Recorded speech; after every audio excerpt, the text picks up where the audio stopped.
एक भारत श्रेष्ठ भारत किसने दिया ये प्रेरणादायक नारा? किसका विजन था ये? इतिहास के पन्ने पलटते हुए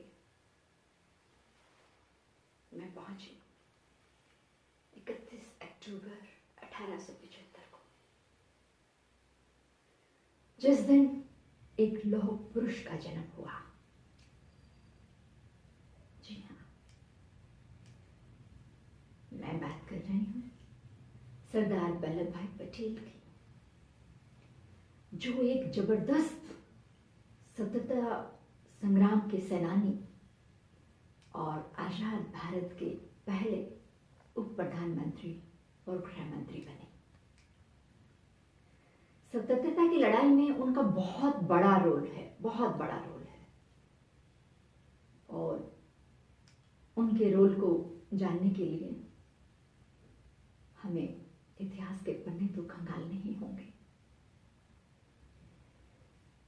क्योंकि आज जिस भारत में हम बढ़ रहे हैं,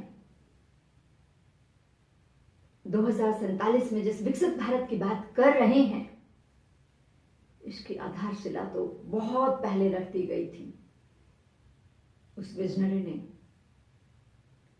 और उसकी उस विजन क्षमता को देखते हुए हम लगभग हर भारतीय ये सोचने पर मजबूर हो जाते हैं कि अगर हमारे देश के प्रथम प्रधानमंत्री सरदार वल्लभ भाई पटेल होते तो देश कभी का बहुत आगे बढ़ चुका होता।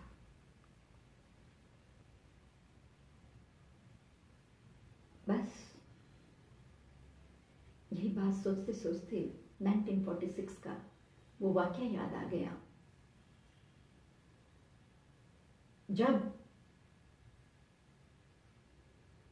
सरदार वल्लभ भाई पटेल को मजबूर किया गया कांग्रेस का अध्यक्ष पद छोड़ने के लिए। दर्द होता है, तकलीफ होती है जब उस समय की बातें, कुछ इस तरह के निर्णय लिए गए जो वाकई ही नासुर बनकर आज भी तकलीफ देते हैं। 1946 के अंदर लगभग फाइनल हो चुका था कि बस अब अंग्रेजों ने यहाँ से जाना ही है और सत्ता हमारे हाथ में सौंपनी है। तो उसी टाइम की मैं बात करना चाह रही हूँ। ये फैसला हुआ था कि देश में एक वायसराय की एग्जीक्यूटिव काउंसिल बनाई जाएगी। अंग्रेज वायसराय को इसका अध्यक्ष होना था। दूसरी तरफ कांग्रेस पार्टी के अध्यक्ष को इस काउंसिल का वाइस प्रेसिडेंट बनना था। और उस समय यह भी लगभग तय था कि यह जो वाइस प्रेसिडेंट होगा ये आगे चलकर आजाद भारत का प्रधानमंत्री भी बनेगा। जितने भी उस टाइम के हमारे नेता लोग थे, यही सब फैसला उनके बीच में हुआ था। जिस समय ये पूरी चर्चा चल रही थी और बिल्कुल ये था कि इसकी सारी ख्वाहिश चल रही थी, तो उस समय मौलाना अबुल कलाम आजाद जो थे वो कांग्रेस के अध्यक्ष थे और 1940 से ही वो कांग्रेस के अध्यक्ष पद पर बने हुए थे और वो इस पद को छोड़ना भी नहीं चाह रहे थे। लेकिन उनकी जो मंशा थी वो तो हम देख ही चुके थे, जिन्ना के जो मंशा थे कुछ इस तरह का हुआ होगा। तो उनसे अध्यक्ष पद से इस्तीफा लेना बहुत जरूरी था। खैर अल्टीमेटली उन्होंने अध्यक्ष पद को छोड़ दिया और उसके बाद नए अध्यक्ष की तलाश शुरू हुई। लगभग अकेले सिर्फ नए अध्यक्ष की तलाश नहीं थी, सही मायने में कहा जाए तो ये था कि भावी प्रधानमंत्री का चेहरा खोजा जा रहा था। तो अप्रैल 1946 में कांग्रेस कार्यसमिति की मीटिंग बुलाई गई। इस मीटिंग में महात्मा गांधी, जवाहरलाल नेहरू, डॉक्टर राजेंद्र प्रसाद, खान अबुल गफार खान, आचार्य जे बी कृपलानी समेत अन्य बहुत से दिग्गज नेताओं ने हिस्सा लिया। उस समय कांग्रेस अध्यक्ष का चुनाव प्रांतीय कांग्रेस कमेटियां करती थी। खास बात यह थी कि किसी भी प्रांतीय कमेटी ने जवाहरलाल नेहरू के नाम का प्रस्ताव नहीं किया था। टोटल 15 प्रांतीय कमेटियां थी। कांग्रेस की 15 प्रांतीय कमेटियों में से 12 कमेटियों ने सरदार वल्लभ भाई पटेल के पक्ष में अपने विचार दिए, अपने सुझाव दिए, अपने वोट डाले। इसकी वजह थी कि सरदार पटेल की संगठन पर पकड़ बहुत मजबूत थी। उस समय 3 कमेटियां थी जिन्होंने जीवी कृपलानी और पी सीतारमैया के नाम का भी प्रस्ताव किया था। इससे एक बात तो तय थी कि बहुमत पटेल जी के पक्ष में था, लेकिन गांधी जी ऐसा नहीं चाहते थे।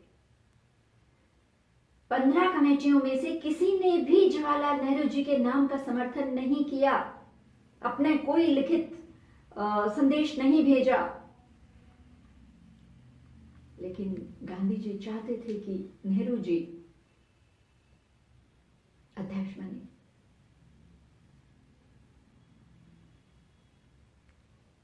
सरदार वल्लभ भाई पटेल से, बाकी सबसे भी ये लिखवा लिया गया और सब ने गांधी जी का सम्मान करते हुए अपने सिग्नेचर कर दिए और अध्यक्ष पंडित जवाहरलाल नेहरू जी को बना दिया गया। और उसके बाद आगे चल के वही देश के प्रथम प्रधानमंत्री भी बने और हमारे सरदार वल्लभ भाई पटेल जी उप प्रधानमंत्री और गृह मंत्रालय को देखने लगे। ये सरदार वल्लभ भाई पटेल की ही कूटनीतिक कौशल और दूरदर्शिता थी कि 565 रियासतों को एक भारत में विलय करवा लिया। उन्होंने दृढ़ नीति का पालन किया और यह स्पष्ट कर दिया कि वे भारत के भीतर किसी भी राज्य के स्वतंत्र और अलग थलग रहने के अधिकार को मान्यता नहीं देते हैं और इसी वजह से उन्हें लौह पुरुष भी कहा गया। क्या सूझबूझ थी उनकी। 565 रियासतें बिना हंगामा हुए, बिना कत्लेआम हुए, अपनी कूटनीतिक सोच के जरिए, अपने कार्य के जरिए सबको एक भारत में, एक भारत के झंडे के नीचे ला दिया। इसी वजह से सभी कहते हैं कि अगर उस टाइम वो लौह पुरुष भारत का प्रधानमंत्री बना होता तो सच में देश की छवि आज कुछ और होती। पर चलिए, जो भी हुआ, जैसे भी हुआ, पर समय तो गया। हमें उनके कार्यकलापों से, उनके राजनीति करने के तरीकों से आज भी अगर हमें शिक्षा मिलती है तो ले लेनी चाहिए,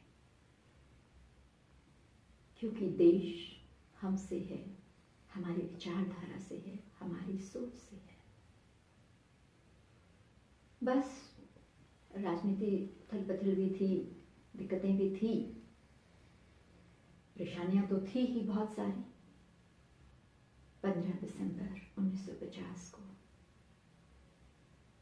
हृदय गति रुकने की वजह से वो दुनिया से विदा ले गए। लेकिन आने वाली पीढ़ियों के दिलों पर, मस्तिष्क पर वो हमेशा राज करेंगे। फिर मुलाकात करती हूं एक और नई शख्सियत की वीर गाथा के साथ। तब तक के लिए जय हिंद।